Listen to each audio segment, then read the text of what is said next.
And I think the statistics is 10%, more or less. 1 out of 10, 1 out of 9 AI projects or AI POCs actually reach production, actually become profitable. Now that's a groundbreaking number. It's just crazy. Welcome to 20-Minute Leaders. Just sit back, relax, and learn from the leaders of today. It's a journey. Each one is different, unique, inspiring. Let's get started. This episode is powered by J Ventures, a community-driven VC fund in Silicon Valley, in partnership with Leumi Tech, sponsored by Hippo Insurance, Upwest Labs, Turing, Hillel at Stanford, Leap, and in media partnership with CTech. Artificial intelligence. Let's talk about anything and everything relating to artificial intelligence with Roey Mechrez, CTO of BeyondMinds.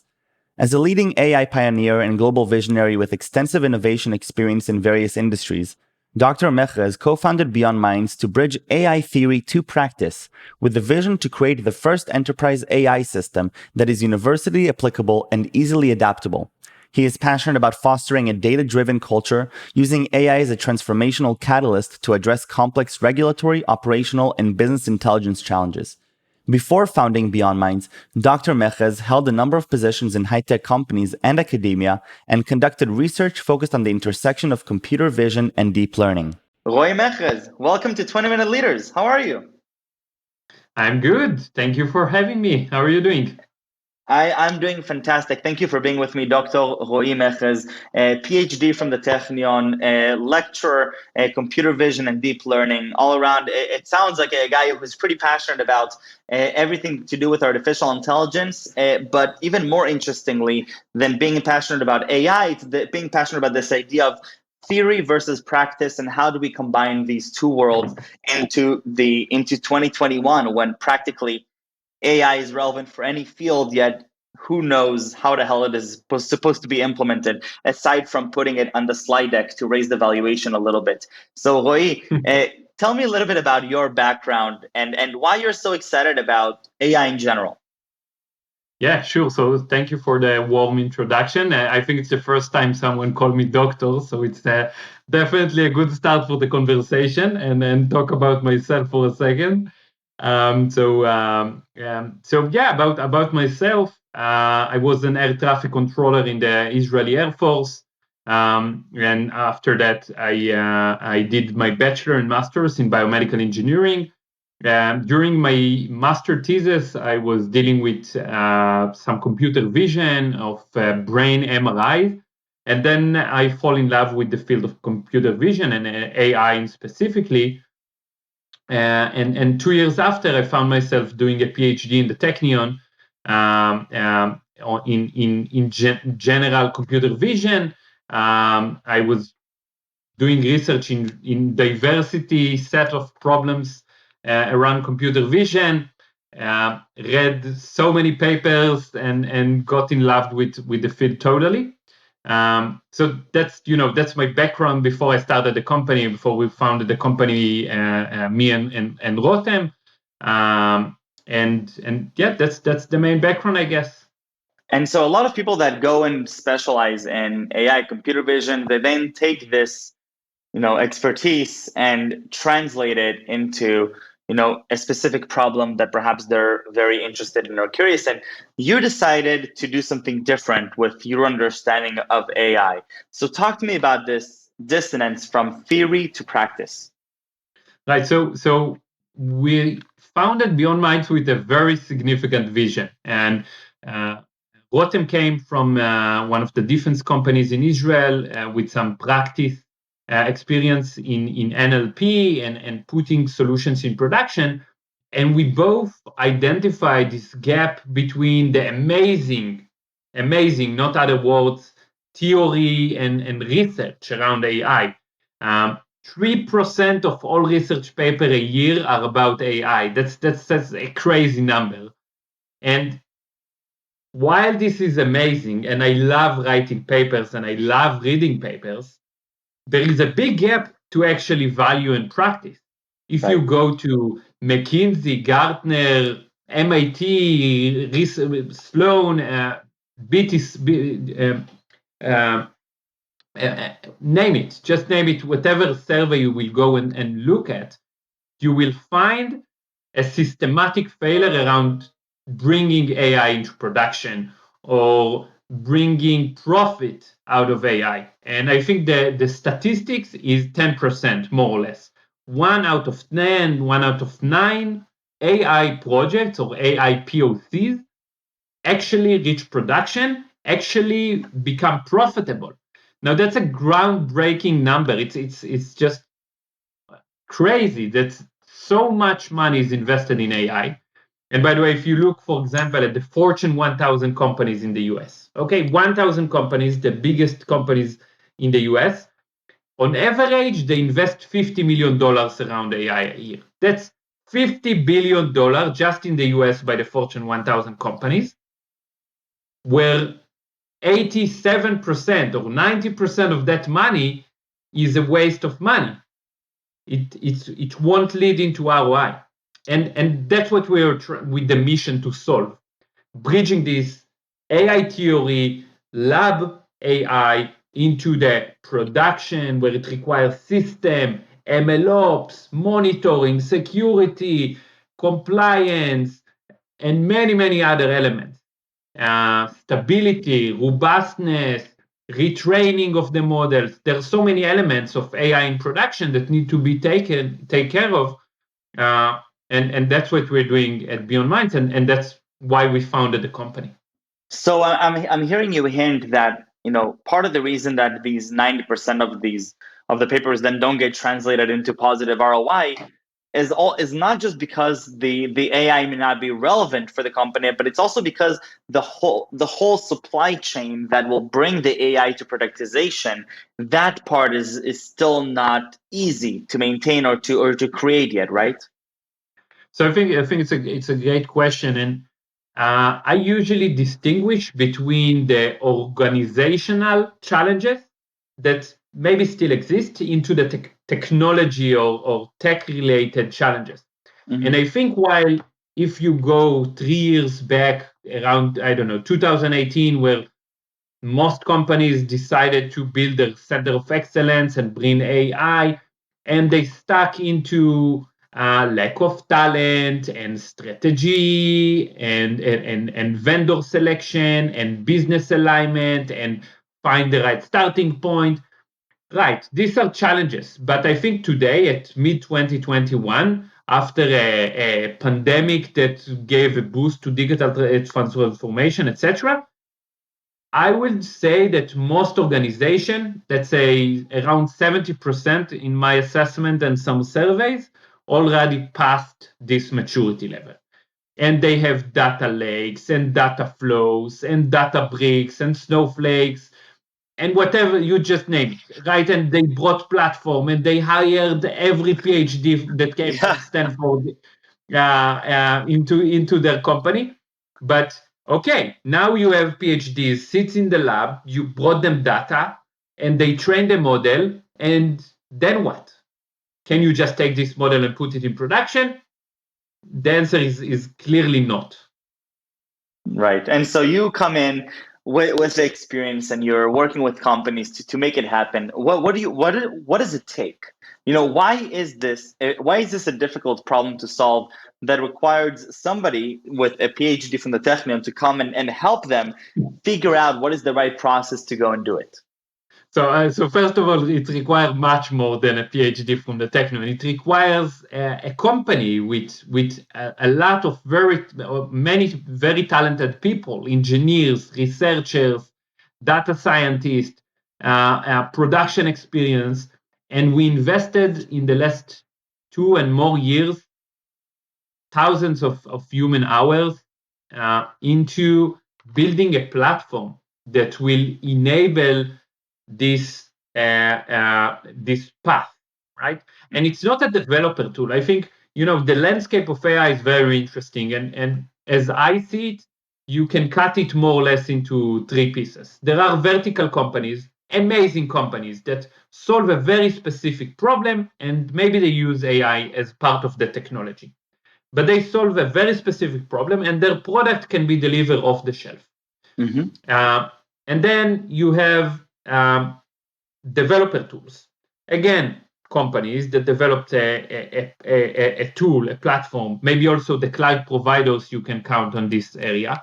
AWS and Google and Azure have amazing tools for developers, but these are all developer tools.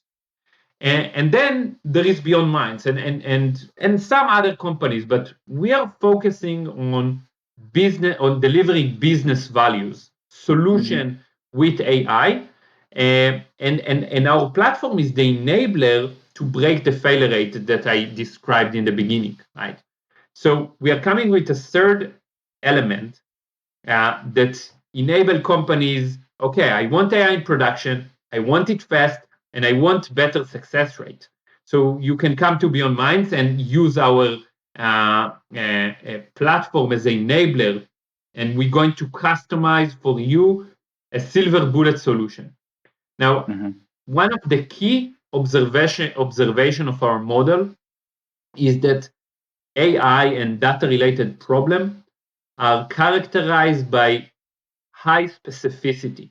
They're specific in the needs and requirements and the business elements and the constraints and the data. And most of them, I would say 80% of the market cannot be solved by an off-the-shelf product. And if it can, it's not a room for us. There is an amazing product that you can take off the shelf. But if it can't, and in many cases currently it can't, companies usually go inside to their center of excellence, and they meet 18 months delivery time to production and 10% success.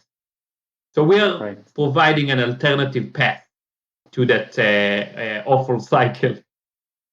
So now let's play mind game and take me, 5 years down the line, where practically, all of these tools are democratized enough that, you can customize them or create models in much higher rates, and you can either fail faster or you can just have better evaluation of the success rates later. Where does BeyondMinds fit into this place where the world is moving to? That's a very complex question to forecast 5 years ahead with the speed of AI development. But I think what we're trying to do is to accelerate the AI adoption and enable companies to bring more and more AI into various areas of the business. We're not trying to solve one specific use case for a company. We're trying to help them to do AI transformation and bring use case organization wide, right? And our platform enable a host or an enabler of organization-wide AI adoption, right? Including the monitoring that requires and data connectivity and stability and the compliance element. And the main area that we're working on are dealing with mission critical problems, right? That requires a lot of effort. Right. I think an interesting point is that I see today as a trend in AI is that the AI use cases are shifting from what I call statistical use cases. That's okay, if it's 80% accuracy or 82% accuracy, okay, it's not a big deal. Take, for example, Netflix recommendation system. Okay, it can be better, but it's already bringing value and the customer are happy with that.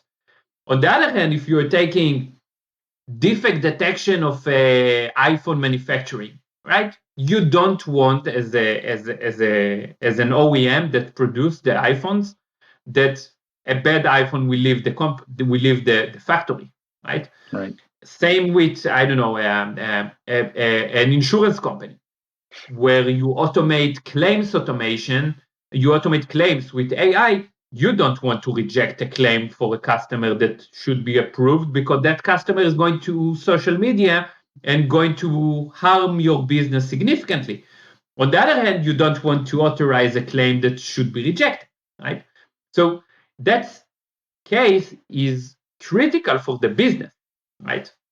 And when you go into mission critical AI, and I think that's the trend because this is the real value that AI can bring. We look at Lemonade as an example, right? How you do an amazing insurance company with small operation where so much of it is automate, and you have good numbers. So it's possible, but Lemonade is a technology company. To take, I don't know, classic Anthem, I don't know, like hundreds of thousand employees company and bring AI into a core activity is much more challenging and requires human in the loop and trust and compliance and security and data governance and stability and so many elements that need to be considered. So of course it's not easy to take a POC and just put it in production. And do you find that there is that the people that you're working with, do they understand these limitations? At the end, when these projects come about within the companies and they're being pushed by these different figures within the company that don't necessarily understand the technology and don't understand that productizing an AI model is not the same as building out another feature for the front end lead flow, right? Do you find that there is this proper communication around it and this open-mindedness? It's definitely improving, and it's improving mainly in the line of business people. So of course the technical people, the AI masters that are dealing with bringing these solutions to production are facing these barriers daily. But I think you see that the line of business, the people that are actually responsible they're actually the customers of these AI solutions, they understand more and more about what AI can offer, what are the challenges, what are the risks, what is required from them. I think, like many other technologies, AI involved many business elements, and business decisions need to take into consideration and done during the AI development. It's far from here is a data set, train me a classifier, let's put that in production. You're going to have different elements that need to be considered and work with the business side of the organization. And I think that's collaboration and mindset is improving significantly. Right. What would be maybe the one or two biggest tips you would give to somebody within an organization that is facing these challenges or is trying to change some mechanism, with AI? What would be sort of like the big ideas that you're bringing together from all the experiences you've had so far with BeyondMinds? Okay, so I have several, but let's start with the easiest one. Don't do POCs.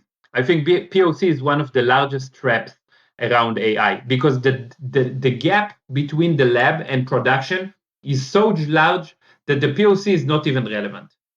You need to think about production and all the requirements of the production and how that's going to work and solve that, including the hardware and how the human is going to be involved with it and if it's going to be automated or human in the loop. And do you need to retrain the models in production? And do you need to monitor the models in production? And how you're going to have data drifts and how you're going to face these data drifts in production. And if you want, I can give you an example. Take fraud detection, for example. Okay, fraud is a very dynamic element, right? Of course, you can take 5 years ago, all the banks had rule-based systems, right? And rule-based systems are defined by rules. So of course, fraud become better and better. I don't know, take a stupid example, but you have a rule that a transaction above $5,000 raise a flag. Okay, so I will do 4,999, right? Okay, so you do a percentage from the blah, blah, blah. Okay, so I will do a sub percentage. Right. And of course, so this problem is so dynamic. And even if you solve it with AI, right, and you use historical data, okay, so next month there will be a new type of fraud. So you need to train these models in production consistently. That's a super challenging problem. Even if you go to the most advanced state-of-the-art research, there is no clear solution on how to do retraining of models, definitely not in production.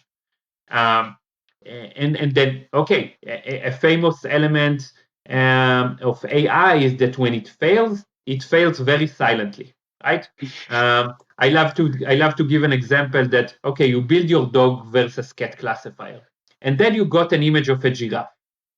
The model will say that it's a dog or a cat, right? And it won't tell you that he don't think, that he don't sure, that I have doubt, right? It will classify it as a dog, and the softmax of the deep learning amazing model will give you 99% accuracy probability, right? And it's far from probability.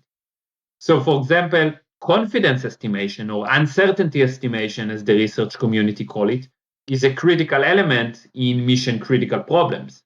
Okay, Right. So how you put confidence estimation and what it's going to do with your latency and hardware requirements. Okay, so you have confidence, but then another element that you need to solve is what you do with out of distribution examples, right? For example, okay, you have the data that you trained your models, amazing images of cats and dogs, right? But you will get a weird image that is completely out of the distribution, okay? And even if you have uncertainty, you still won't be able to detect this out of distribution example. So all of these elements must be solved in production if you're talking about mission critical problems, and it's far behind the model. Okay, the model, and I think that's maybe the takeaway that I can give to researchers. The model is important, right? But it's only one single component, the heart of the system, out of a holistic system that needs to be built to solve production problems. That makes a lot of sense, and from personal experiences, I couldn't agree more. It always shocked me how much work we put into the model, but then the actual the living, breathing system that orchestrates it is infinitely more complex, and it requires thinking that just isn't done initially because you don't give that enough respect to that. So I completely appreciate that understanding. Roey, are you ready for 3 short and fun questions? Wow. Yeah, I hope so. Let's do it. Favorite subject in school, K to 12? Okay, so when I was at 7th grade, I had a carpentry class, and today as a hobby, that's like the best thing I love to do. Just bring me a saw and a hammer, and then I just bought a jigsaw, and I will be happy. Just give me wood, I will build something. I love it. Okay, one of your role models, professionally or personally? Okay, that's a very tricky one. So my first intuition was to say Michael Jordan because I love the mentality of the teamwork that Michael Jordan bring with him. I think there is one very nice quote, and probably I'm doing a mess with the quote, but it's something like individuals win games, but teams win the league, right? The championship, yeah. And I couldn't agree more. Like, we started with that. Okay, I have a PhD. I did a lot of research, but I'm nothing without an amazing team that support me and build a company with me, shoulder to shoulder as a team. And I think in basketball, this teamwork is so nice. And Michael Jordan and his team, right? What is Michael Jordan without Dennis Rodman and Pippen next to him? Nothing. I love it. Roy, last question, 3 words that you would choose to describe yourself. Okay, it's related somehow to the previous question. Teamwork, creativity, and execution. Sounds perfect. Teamwork, creativity, and execution in that order. Roy, thank you very, very much. Stay safe and stay healthy. Thank you for sharing with me your insights from the field. I'm practicing them on a daily basis, and I can see how incredibly challenging it is. But what's exciting for me about this is that it's just the beginning, and we're just observing how organizations are understanding this shift and mindset that we need to do and to have. And it just sounds like everything you're working on and you're thinking about is just becoming exponentially more and more relevant as time moves on. And we're just in the beginning. So it's really exciting. Definitely. I was happy to share my knowledge and thoughts about that. And thank you for hosting me. Take care. Bye-bye. Bye-bye.